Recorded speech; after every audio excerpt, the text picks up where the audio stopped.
Fani says, quote, "I will not appear to anything that is unlawful, and I have not broken the law in any way," quote. She did not testify on Thursday. And we are back, y'all. Go ahead and hit that like button, people. You know, I appreciate it. We appreciate it. It helps us out a ton, and it helps you because it helps us. It helps us keep bringing you this content. Now, y'all, you know, we haven't talked about your girl, Fani, in quite some time. I think Fani might be laying low, y'all. I think she might be actually doing the wise thing and laying a little low.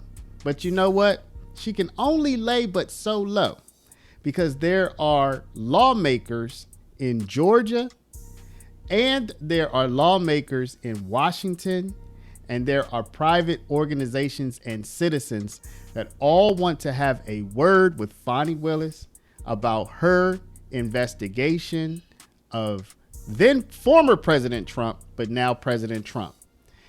And that brings us to today's news story. According to WSB Atlanta, an investigative committee looking into Fani Willis's conduct issues subpoena for her to testify.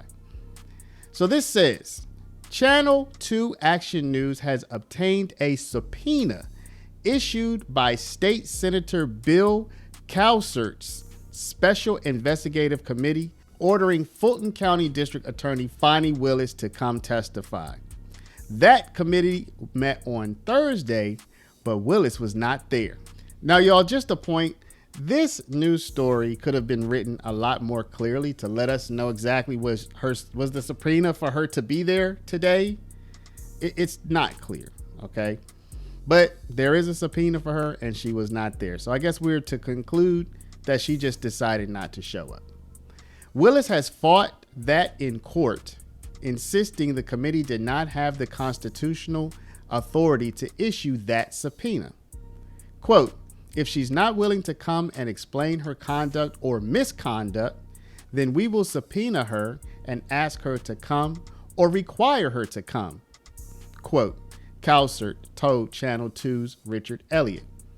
Willis lost the fight in Superior Court, but her appeal is still pending before the Georgia Supreme Court. Now, y'all, we're going to shoot into a quick news report that talks about this. So it seems like this is the subpoena that Fani Willis was ordered by the Superior Court to recognize and adhere to, but she did not adhere to it. That's what it seems like, y'all. The writing on this news report is just not clear, but that's what I'm taking from it. So let's shoot into a quick news report about this judge's ruling that says she must adhere to the subpoena. A judge rules Fulton County District Attorney Fani Willis can be subpoenaed by the state Senate. This comes as they continue to investigate possible misconduct during her prosecution of President-elect Donald Trump. Fox 5's Eric Perry is at the live desk on the story. Eric, what is the latest on this development? Yeah, Christine, this comes just weeks after a state appeals court removed Willis from the Georgia election interference case against President-elect Trump. Now, DA Willis has until January 13th to submit arguments before a final order is ruled. Fulton County District Attorney Fani Willis is back in the spotlight after Superior Court Judge Shakira Ingram ruled she can face a subpoena by the Georgia State Senate. The Republican-led Senate committee is looking into whether she engaged in misconduct during her prosecution of President-elect Donald Trump.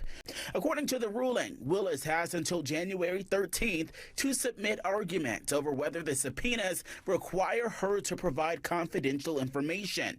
Judge Ingram will then issue a final order saying what Willis has to respond to. All right, and we continue. Cowsert's committee is investigating Willis's prosecution of now President Donald Trump and others.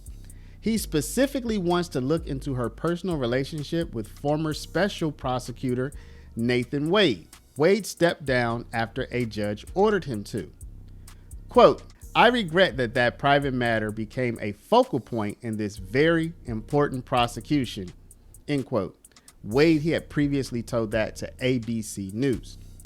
Willis and others call Cowsert's investigation nothing more than a witch hunt since his committee has no real authority to punish her other than potentially affecting some of her funding. Now, y'all know Fani recently went to her county commission and said, I need more money, and if y'all don't give me more money, I'm gonna sue. According to this news report, her failing to go and testify due to the subpoena, her failing to recognize and adhere to the subpoena, could put funding in jeopardy.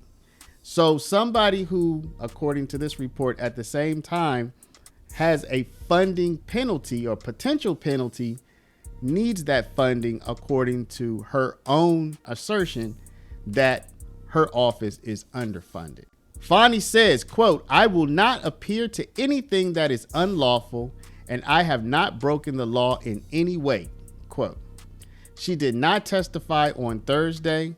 It could have just been a reorganizational hearing for the new legislative session.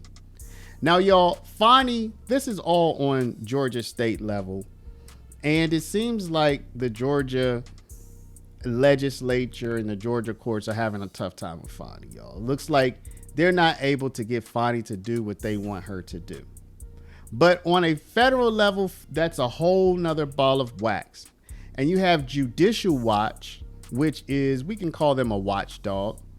Judicial Watch is after certain documents which may show that Fani Willis and her office inappropriately colluded with the January 6th committee and Jack Smith, who was investigating Donald Trump.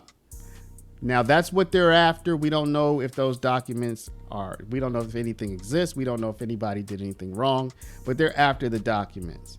They also won a $22,000 judgment against Fani Willis's office. So there's more money that she had to pay out. She's putting funding at risk and losing money with her actions. Judicial Watch received $22,000 from Fani because she did not provide them with the documents that they lawfully requested and that she was required to provide. Fani Willis, you may recall, was found to be in default in a Judicial Watch lawsuit for records about her collusion that we thought was happening with the Justice Department and the January 6th committee. She didn't answer the lawsuit, and the court found her in default. She didn't show up and answer. And one of the sanctions as a result of that is that she had to pay us attorney's fees. Well, we finally got the money. It was 10 days late, but she did send us the attorney's fees. It was nearly $22,000. And she was ordered to search for and release documents about her collusion or in response to our requests for communications with the Pelosi January 6 gang and Jack Smith, DOJ, et cetera. She said she had no documents with Jack Smith, but she said she had documents showing communications with Pelosi for confirming the collusion in the efforts to get Donald Trump. So as you can see from this report, Fani is not only under the gun from Judicial Watch, who's seeking those documents, but the United States Congress is also asking to speak with her underlings. They're also after documents. And so Fani, she can run from this subpoena in her state. She can hide from this subpoena in her state. But there are more powerful forces out there that are still behind her. I think she's probably doing a good job just laying low for now. We'll see how long she can lay low, y'all. Some people just can't lay low for long. We'll see how long she can lay low. I think if she can lay low, you know, maybe, I don't know if she can run from this, but she may be able to lay low and let it blow over a little bit.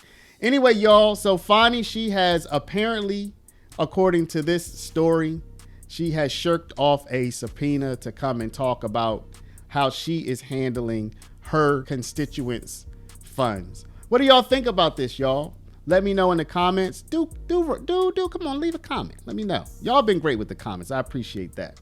But before you do that, listen, tap the share button, put in somebody's email, somebody's WhatsApp, somebody's text message, and send this to somebody. That helps us out tremendously. And it helps that person out because they remain informed. Thank y'all. Don't forget to like, do subscribe if you haven't. Y'all, we about to hit 100,000 in the next probably next week to 10 days, and you can be part of that. And also, thank y'all so much. Love y'all, and we'll see you back in the next one.